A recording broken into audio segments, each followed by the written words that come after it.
The Minneapolis impound lot is typically quiet this time of year, with the occasional car that's parked in a fire lane or handicap spot.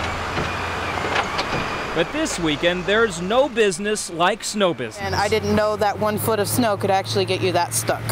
Faith Mallory says the tow costs her around $130 plus $18 every day it sits here in the lot. It was impossible to get out. Even me and my 12-year-old daughter had to kick the snow out from the front, and it still just buried us.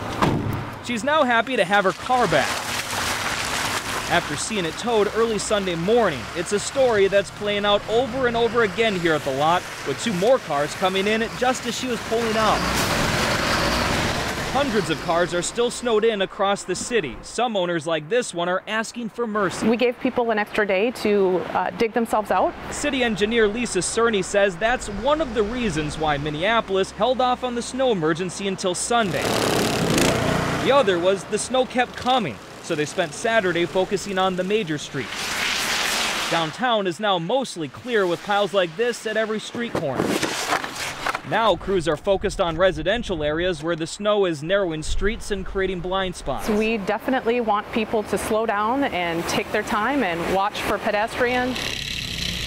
City crews will continue working Tuesday to clear sidewalks and streets because, as you can see, there's still plenty of work to be done. Snow in the spring is heavy and it's wet, and with this amount of snow, it does take longer than usual to plow.